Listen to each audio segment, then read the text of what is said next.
हाँ दोस्तों, स्वागत है आप सभी का हमारे इस यूट्यूब चैनल पर। अब देखिए, अभी तक हम लोगों ने फिजिक्स में कूलाम का नियम और वैद्युच्छेद नामक चैप्टर जो पूरी तरीके से पूरा पूरा कर लिया है। हमने उसे दो भाग में बांटा था ना, पार्ट 1 और पार्ट 2 में। अगर जब आपने पूरा वीडियो देखा होगा पार्ट 1 पार्ट 2 तो पूरा हो चुका है। तो अब देखिए, अब बारी आती है इस चैप्टर से जो है बोर्ड में क्वेश्चन कैसे बनते हैं।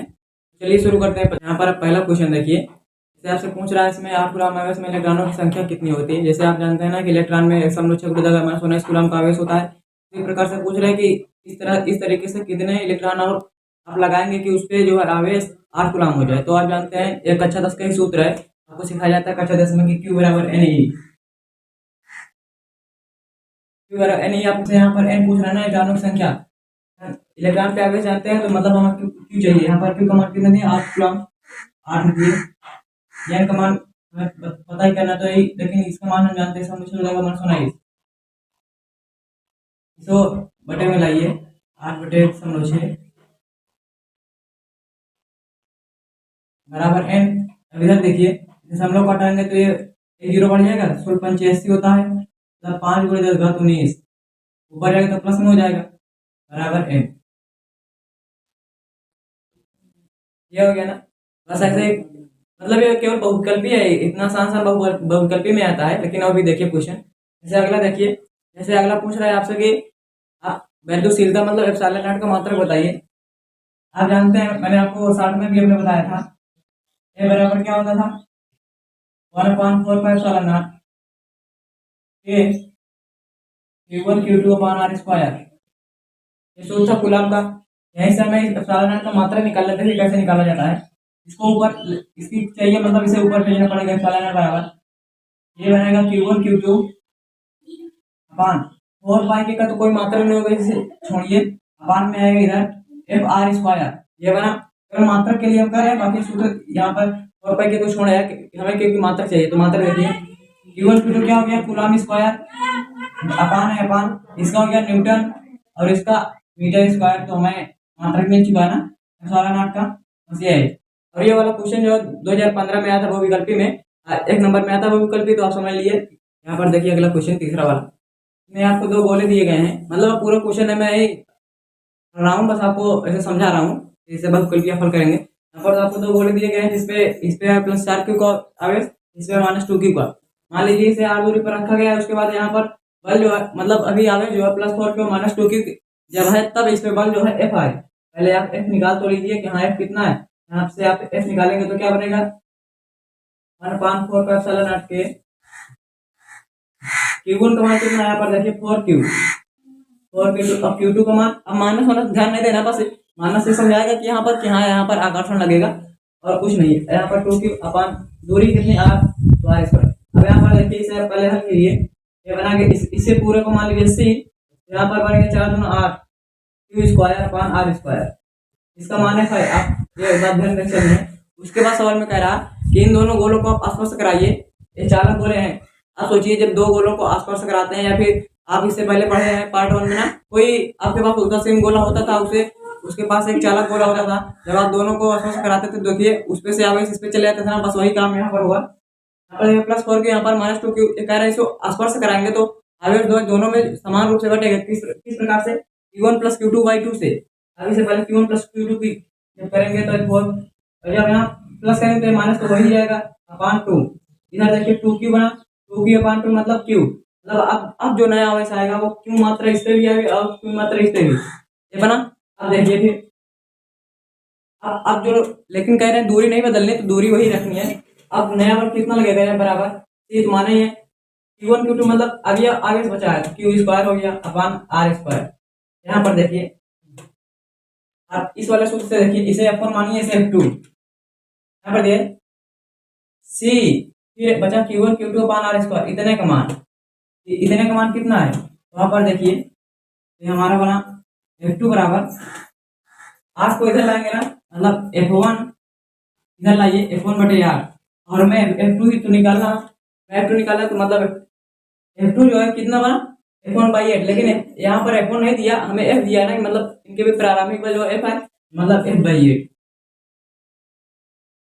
मतलब ये हुआ कि इन्हें स्पर्श कराने के बाद जो है बल घट गया, 8 गुना घट गया। यहाँ पर देखिए F/8 आ गया ना। यहाँ पर देखिए अगला क्वेश्चन, आपको दो चार्ज दिए गए हैं, क्यू क्यू मतलब समान मात्रा के चार्ज हैं। इसमें पूछ रहा है कि आपको एक मतलब और दूरी भी दिया है, आर दूरी पे स्थित है। अगर आपने इसमें कह रहा कि कोई आप आवेश लीजिए क्यू डैश, ये क्यू डैश, इन्हें जो है इन दोनों को रेखाओं को मिलाने वाली जो रेखा है इसके मध्य बिंदु पर, इसके मध्य बिंदु पर ये आपको क्यू डैश को रख देना है। उसके बाद आपसे पूछ रहा है, ये आप रखने के बाद कुछ ऐसा बने कि पूरा सिस्टम जो है संतुलन में रहे, मतलब कोई आवेश भागे ना इधर उधर, संतुलन में रहे, इसे कहते हैं संतुलन। पूछ रहा है कि आप क्यू डैश जो है बताइए कितना होगा, और क्यू डैश जो आएगा वो इसी के फॉर्म में आएगा, तो आपको निकालना पड़ेगा यहाँ क्यू डैश कितना होगा। जब ये समझिए कि जब ये संतुलन वाली स्थिति आए, मतलब आपको बताना होगा यहाँ संतुलन में होगा, उसके लिए क्या करते हैं, आपको कोई भी एक आवेश पकड़ लेना। जैसे मान लीजिए ये तीन है, इसमें से आप कोई एक भी पकड़ लीजिए, बस ये वाला पकड़िए, इसमें समझिए इसके कारण इसमें बल रहे हैं इस तरह, क्यों? क्योंकि ये भी प्लस होगी, मतलब रिपल्सन का फोर्स लगेगा एक इसे मान लीजिए।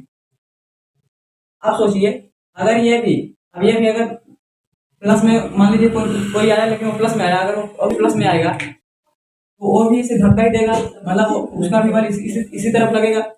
फिर जो पूरा निकाला संतुलन में कहाँ आएगा? मतलब हमें ऐसा कुछ करना चाहिए कि हाँ ये वाला जो है इसे खींचे, क्योंकि ये वाला तो धक्का दे रहा है, लेकिन ये वाला जो है कुछ खींचे ताकि हमारा निकाय संतुलन में आ जाए।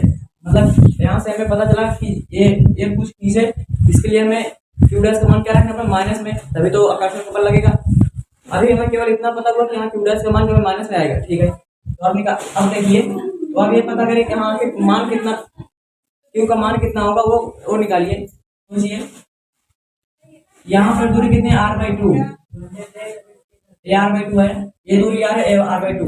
अब सोचिए इसके द्वारा लगाया गया बल इस तरफ जो है, अगर वही बल इसके और इसके बीच इस दिशा में लगा दिया जाए, लेकिन समान मात्रा का, तब तो ये जो है ये संतुलन में हो जाएगा। बस एक को आप संतुलन में कर लिए, समझ लीजिए सब हो गया। तो इसी को करते हैं, मतलब ये वाला इसे F1 मानिए। आप कह सकते हैं कि F1 बराबर F2 को नगर हमें करना है, तो F1 देखिए, F1 क्या है, F1 है C Q1 Q2, तो Q स्क्वायर हो गया अपान R स्क्वायर, दूरी कितना r स्क्वायर। उसी के बराबर यहाँ वाला फोर्स भी होना चाहिए, कितना है Q डैश अपान R स्क्वायर का दूरी r है, तो R स्क्वायर बाई 4 हो जाएगी, और 4 बटे में क्या रखे वो सीधा ऊपर आ जाएगा। इस तरीके से देखिए यहाँ पर C से C तो कट गया साफ साफ, R स्क्वायर गया, एक Q से एक Q गया, मतलब यहाँ से Q बराबर आ गया 4Q डैश। लेकिन हमें Q डैश चाहिए, तो Q डैश देखिए, Q डैश आ गया Q बाई 4। तो क्या Q डैश का मान जहाँ मिलेगा प्लस Q बाई 4 आया, तो क्या ही आप टिक करेंगे? नहीं, यहाँ पर मैंने आपको बताया ना कि मतलब ये बल इस तरफ लगे, इसके लिए इसको क्या करने, इसे ऋणात्मक होना पड़ेगा। इसलिए भले यहाँ पर आ रहा है, यहाँ पर केवल उसका परिमाण आ रहा है Q/4 होना चाहिए, लेकिन आपको चिन्ह कहाँ से मिलेगा, यहाँ से देखना पड़ेगा कि हाँ बल इस तरफ लगे, इसलिए इसे माइनस में लेना पड़ेगा। तो Q बराबर आ गया Q डैश बराबर माइनस Q/4। यहाँ पर देखिए अगला क्वेश्चन दिया हुआ है, मतलब आपको दो आवेश दिए गए हैं Q1 Q2, लेकिन इसमें दूरी दी गई, मतलब r दूरी पर स्थित है। तो कह रहा है कि अभी ये वायु में, देखिए वायु में कह रहा है कि अगर इसको वायु से हटाकर कोई परावैद्युत भर दिया जाए, तो जो है उसके बीच लगने वाला बल जो है वो घटेगा बढ़ेगा कि अपवर्तित रहेगा, क्या होगा वो आपको बताना है यहाँ से। तो अभी तो वायु है ये, लेकिन कह रहे हैं ये वायु नहीं, इसमें कोई भी परावैद्युत भर दीजिए। मान लीजिए हमने यहाँ पर कैसे इसको भर दिया, तो कह रहे हैं अब जो बल लगेगा माध्यम में, एक परावैद्युत बन गया, तो पूछ रहा है कि अब जो बल लगेगा वो कितना होगा, पहले वाले हवा वाले का, मतलब घटेगा उससे कि बढ़ेगा। तो आप जानते हैं ना कि माध्यम में लगने वाला बल Fm क्या होता है, F0/K दिखाया ना मैंने आपको। Fm क्या है कि अब माध्यम में रखने के बाद आवेशों को कितना बल लगेगा, F0 क्या है, F0 है हवा में लगने वाला बल। अब देखिए हवा में पहले था, मतलब वहां पर F0 लग रहा था। अब सोचिए आप कह परावैद्युत में भर दिया जाए तो कितना बल लगेगा, वही है Fm। हमें Fm तो ज्ञात करना। सोचिए और K का मान जो है, K का मान हमें सिखाना है आपको, एक से बड़ा ही हमेशा होता है, एक से छोटा नहीं होगा। मतलब जब ये मान हवा के लिए तो ये K का मान एक होता है, लेकिन कोई भी परावैद्युत भरेंगे अब उसके लिए तो एक से बड़ा होगा ना, मतलब यहाँ पर कुछ भी वैल्यू आएगी हो, लेकिन एक नहीं आएगी, 2 3 4 कुछ भी आएगी। तो सोचिए ये Fm जो है F0 से कम भी होगा। मान लीजिए K का मान अगर 2 आ गया, तो देखिए ये तो Fm जो है F0/2 हो गया। मान लीजिए K का मान 3 हो गया, तो F0/3। कुल मिलाकर हर एक स्थिति में हवा को छोड़कर देखिए Fm जो है वो हवा लगने वाले बल का हमेशा घट ही रहना, मतलब कहीं 2 गुना घटा, कहीं 3 गुना, कहीं 4 गुना। K का मान जिस तरीके से रहेगा उतनी ही मात्रा का घटेगा। मतलब आपको वहां पर उस विकल्प का चुनाव करना है जिसमें लिखा हो कि हाँ माध्यम में लगने वाला बल जो है वो घट जाएगा, तो वही मतलब घट जाएगा। यह बात आपको ध्यान में रखनी है। यहाँ पर देखिए अगला क्वेश्चन, मतलब एक क्वेश्चन में कह रहा है कि कोई भी विद्युत क्षेत्र जो है वो इनमें से किसको विक्षेपित कर सकता है। क्वेश्चन ये कह रहा है कि वो किसको विक्षेपित कर सकता है ना, तो इसमें पहले पता करिए कि आखिर विक्षेपित करने का अर्थ क्या हुआ। विद्युत क्षेत्र के विक्षेपित करने का अर्थ ये हुआ वैद्युत क्षेत्र जो है उस पर बल लगा दे। अब वैद्युत क्षेत्र बल कब लगाएगा, F बराबर होता है Q इंटू ई। वैद्युत क्षेत्र तो सबके लिए ठीक है, सोचिए जिसके पास यहाँ पर आवेश होगा उसी उसी पे बल लगेगा ना। तो आपको ये मतलब ये पता करना हुआ कि हाँ इसमें से किसके पास आवेश है। एक्सरे के पास आवेश है नहीं, न्यूट्रॉन न्यूट्रॉन तो उदासीन होता है, इसे छोड़िए। अल्फा कण हाँ इसके पास आवेश है 2e का, और गामा गामा रेस के पास भी कोई आवेश नहीं। हमारे मतलब ये हुआ हमारा आंसर ये निकल के ना अल्फा कण, क्योंकि इसी के पास आवेश है, जिसके पास आवेश होगा उसी के पास तो बल लगेगा। मतलब विद्युत क्षेत्र जो है केवल इसको विक्षेपित कर सकता है, बाकी इनमें से ना तो एक्सरे को, ना तो गामा को, ना तो न्यूट्रॉन को विक्षेपित करता है, किसी को विक्षेपित नहीं कर सकता। यहाँ पर देखिए बहुविकल्प भी खत्म हो चुका है। अब अगला देखिए, अब न्यूमेरिकल पर सीधे चलते हैं। न्यूमेरिकल्स आपके बोर्ड में कैसे पूछे जाते हैं। यहाँ पर देखिए अब शुरू हो गया आपका अंकित प्रश्न न्यूमेरिकल। इस क्वेश्चन को पहले ध्यान से देखिए। कह रहे हैं आपके पास जो है दो माइक्रो कूलम और 6 माइक्रो कूलम का दो आवेश दिया हुआ है, उसके बीच कह रहे हैं 12 न्यूटन का बल लग रहा है। 12 न्यूटन का बल लग रहा है, लेकिन अभी आपके पास दूरी नहीं दी गई है। इसका मतलब हमें दूरी तो यहाँ से हम निकाल सकते हैं कि 1 2 पता है, ये पता है, मतलब आप निकाल सकते हैं। ठीक है, तो पहले निकालते चलिए। आपको बल दिया है मतलब 12, F बराबर क्या होता है 1.4 के, लेकिन के का माने क्या हवा में, जब कुछ न दिया हो कि हाँ ये कहाँ रखा है कहाँ नहीं, तो आपको मान लेना है कि हाँ ये हवा में रखा हुआ है। और हवा में जब रख दिया गया तो के का माने 1.4 का मान कितना होता है 9 गुणा 10 घात 9 गुणा 10 घात 9 रखिए। उसके बाद करें Q1 Q2 6 दूना 12, माइक्रो माइक्रो 10 घात -12, माइक्रो का मान कितना होता है 10 घात -6, 10 घात -6 गुणित 10 घात -6 कितना हो गया 10 घात -12 अपान। अब होगा ना R square, sorry R square R का मान, आपको R का मान निकालना है। यहाँ पर देखिए 12 से 12 कट गए, R स्क्वायर इधर ला दीजिए, ये कितना हो गया 9 गुणे ये कितना हो गया 10 घात 3 हो गया 10 घात। अब यहाँ पर देखिए आपको R स्क्वायर का मान पता हो गया ना। अब आप R के चक्कर में मत पड़िए कि हाँ मैं R यहाँ से रूट करेंगे तो R का मान निकले। आप R निकाल के क्या करेंगे, आपको अगले भी जब सूत्र लगाना है उसमें बल पूछ रहा है तो उसमें R स्क्वायर का काम पड़ेगा ना, मतलब हमें R स्क्वायर से लेकर छोड़ देने। अब आगे क्वेश्चन पढ़िए, तो कह रहे हैं यदि इनमें से प्रत्येक को मतलब इसको और इसको दोनों को जो है -4 माइक्रो कूलम और दे दिया जाए, तो ये जब -4 से और देंगे तो ये क्या बनेगा, ये बन जाएगा -2 माइक्रो कूलम। अब जब इसे -4 देंगे तो ये बन जाएगा 2 माइक्रो कूलम। ठीक, इसके बीच देखिए यहाँ पर रिपल्सन का फोर्स लग रहा है क्योंकि दोनों प्लस में थे। अब देखिए यहाँ पर एक -1 प्लस, यहाँ से अब कैसा बल लगेगा आकर्षण का बल। मतलब यहाँ पर आपसे बाद में प्रकृति पूछा ना, मतलब प्रकृति क्या आ गई आकर्षण, लेकिन आगे आपको परिमाण भी निकालना है। यहाँ पर देखिए दे दिया जाए तो कह रहे हैं अब नया बल कितना होगा बस ये आपसे पूछ रहे हैं, तो नया बल F मान लीजिए। अभी भी हवा में ही रखा है, मतलब कुछ नहीं कहना, तब आपको समझ आना क्या हवा में ही रखा है। F बराबर 9 गुणे 10 घात 9, सीधे 9 गुणे 10 घात 9। Q1 Q2 आपको मान रखना है, माइनस कुछ छोड़ देना है, बस ये माइनस क्यों होता है बताने के लिए कि हाँ इसमें आकर्षण लगे प्रतिकर्षण। यहाँ पर माइनस है इसका मतलब यहाँ पर आकर्षण लगेगा, तो हमने पहले जान लिया। आगे देखिए 2 दूना 4, अब इसका माइक्रो माइक्रो 10 घात -12 ना, 10 घात -12 अपान R स्क्वायर, दूरी तो वही है, मतलब R स्क्वायर का मान दिया है ना गुणे 10 घात -3। अब इधर देखिए 9 से 9 कट गए, और देखो कुछ यहाँ से देखिए इसे हल करेंगे 10 घात -3 10 घात -3 10 घात -3 ये वाला कट गया, बराबर कितना आ गया 4 न्यूटन। पहले बल कितना लग रहा था 12 न्यूटन का, अब देखिए 4 न्यूटन लगने लगा। क्यों, क्योंकि हमने -4 माइक्रो कूलम जो है दोनों को दे दिया, इसलिए घट गया। अब प्रकृति से पूछा तो प्रकृति किसकी, प्रकृति में क्या आएगा आकर्षण का है, तो मतलब आपको लिख देना आकर्षण का। बस हो गया। क्यों आकर्षण, क्योंकि देख रहे हैं ना यहाँ पर प्लस माइनस के बीच क्या होता है आकर्षण होता है ना। यहाँ पर रिपल्सन लग रहा था क्योंकि दोनों प्लस में थे, हो गया आंसर। अगला देखिए, यहाँ पर देखिए अगला क्वेश्चन। पहले क्वेश्चन में कह रहे हैं आपके पास दो आवेश दिए गए हैं +9e और +e का, ठीक, और स्थित है 16 सेमी की दूरी पर। आपसे आगे कह रहे हैं कि अगर आपको जो है कोई क्यों आवेश दे दिया +q का, उसे आप इनके बीच में जो है कहाँ रखेंगे कि वो जो क्यों आवेश है उस पर नेट बल शून्य हो जाए, मतलब उसे वो पूरी तरीके से संतुलन में रहे, उस पर कोई बल ना लगे। तो अब आपको सोचना है कि हाँ हमें इस क्यों आवेश को कहाँ पर रखना है कि उस पर बल ही ना लगे। बल ना लगे मतलब ए बराबर जो है होता है, आप पढ़े ना क्यू इंटू ई। आपको बल शून्य करना है, मतलब बल ना लगे उस पर, बल को शून्य करना है। तो आप कैसे कर सकते हैं, या तो क्यू को शून्य कर दीजिए, या तो ई को, या तो फिर दोनों को शून्य कर दीजिए, तब हो सकता है। आप सोचिए, आप क्यू को शून्य नहीं कर सकते, क्यों? क्योंकि वो तो क्वेश्चन में आपको पहले से ही दिया है कि हाँ क्यू आवेश है, ठीक है। इसका मतलब हम ई को शून्य कर सकते हैं। तो हमें यहाँ से ये पता चला कि हम अगर ई को शून्य करना चाहें तो हमें तरीका ढूंढना होगा कि आखिर ई शून्य कहाँ से होगा।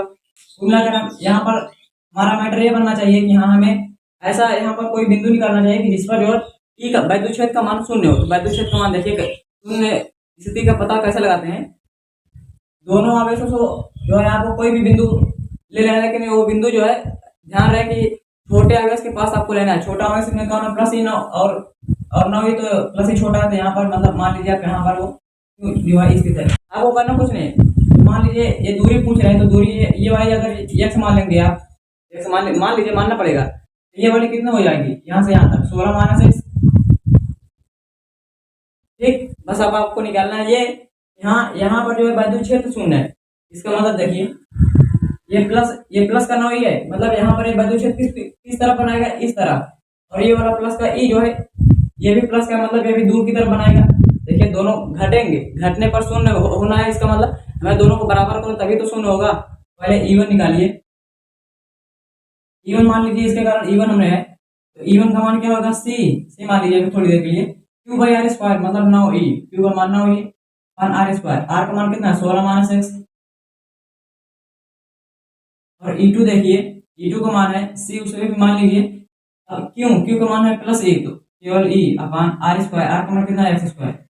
आप सोचिए, अगर ये ई1 है इस तरफ और ये इस तरफ है ई2, ये संतुलन में का मान लीजिए, अगर इस पे ई1 है, केवल यहाँ पर ई2 भी नहीं है, केवल ई1 होगा, तो ये प्लस के कुछ धक्का देगा, उस तरफ भेज देगा।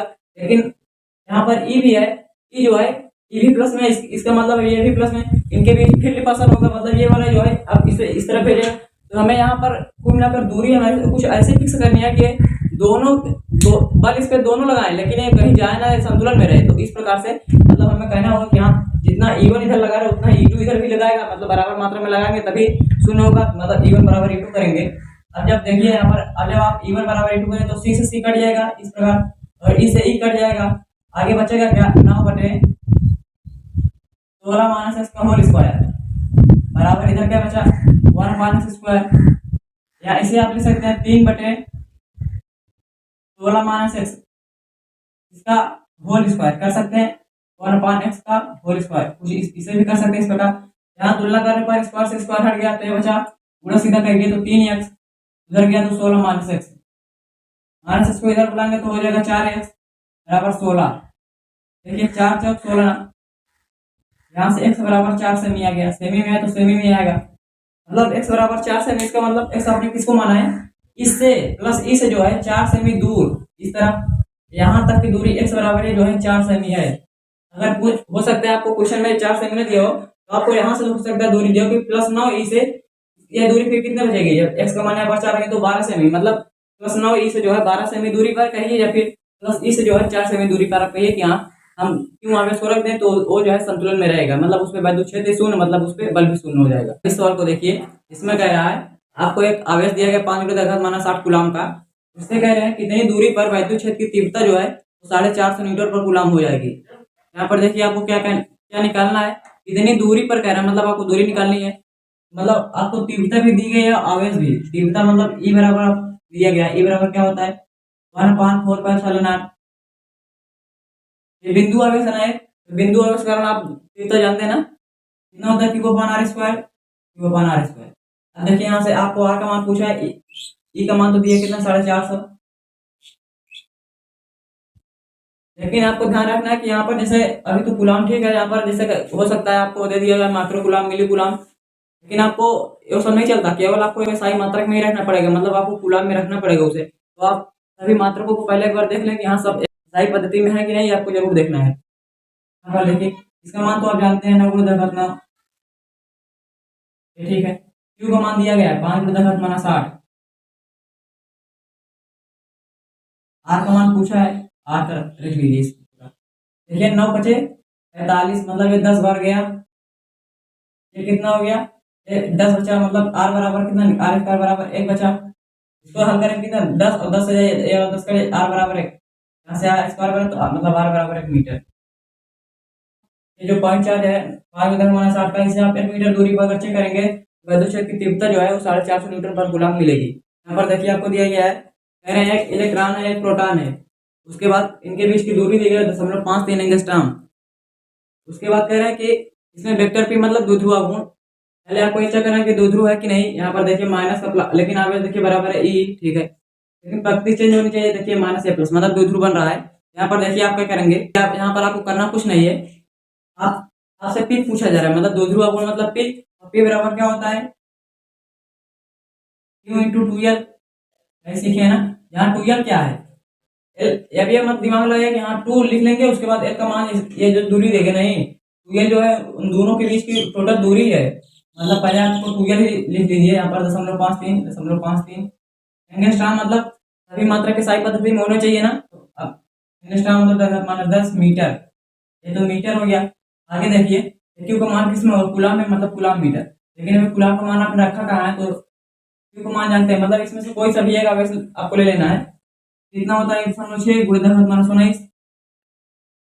इसके बाद वेक्टर पी बराबर, तो वेक्टर पी यहाँ पर देखिए अब इसे हल करना है आपको, तो गुणा करिए सीधा सीधा, तो 3 किया 8 से 4, तो पंचे भी 4 84, ये आपको कर लेना। यहाँ पर देखिए 2 1 3 अंक बाद दशमलव यहाँ आ गया, तो आगे इसको हल करिए, ये बन गया 10⁻29 कूलम मीटर। लेकिन अभी यहाँ पर एक वैज्ञानिक संकेतन में लिखेंगे तो आप 8.48 × 10⁻30 कूलम मीटर, कुछ इस प्रकार से आएगा वेक्टर पी। बस ये हो गया आंसर। अगर आपसे पूछ लिया जाए कि इसकी दिशा बताइए तो आप दिशा में कंफ्यूजन मत होइएगा। आप देखिए दिशा इसकी उल्टी होती है किसकी, वैद्युत क्षेत्र की। वैद्युत क्षेत्र की आप जानते हैं कहाँ से, प्लस से माइनस की ओर, प्लस से शुरू होते हैं माइनस पर खत्म होती है, इसका मतलब प्लस से माइनस। लेकिन इसकी जस्ट उल्टा होता है, इसमें माइनस से इसकी प्लस होता है। यहाँ पर देखिए माइनस है, इसकी दिशा जो है माइनस से प्लस की ओर होगी वेक्टर पे की। इसके इसे आप ध्यान देकर चलिएगा। यहाँ पर देखिए पहले इस चित्र को समझिए, ये एक वैद्युत क्षेत्र दिया गया है, उसमें कह रहे हैं एक डायपोल रखा हुआ है, इस वैद्युत क्षेत्र से देखिए 30 अंश का कोण बनाता हुआ, ये थीटा। आगे देखिए आपसे पूछ रहे हैं वेक्टर पी मतलब द्विध्रुव आघूर्ण कितना होगा, जबकि वेक्टर ई आपको दिया है 10⁻5 न्यूटन पर कूलम, और टाउ इस पे जो लग रहा है, इस पे जो वाला गुण लग रहा है, आप जानते हैं ना कि यहाँ अगर वैद्युत क्षेत्र में जो है डायपोल को रखे तो उस पे वाला गुण लगता है कितना, टाउ बराबर पी की राशि का, यही पढ़े है ना। और आगे पी की राशि को आप तोड़ेंगे तो क्या बनेगा, पी साइन थीटा, वहीं पर थीटा क्या था, थीटा थीटा था पी और ई के बीच का कोण, पी इस तरफ है और ई इस तरफ, मतलब ये वाला कोण पी सन।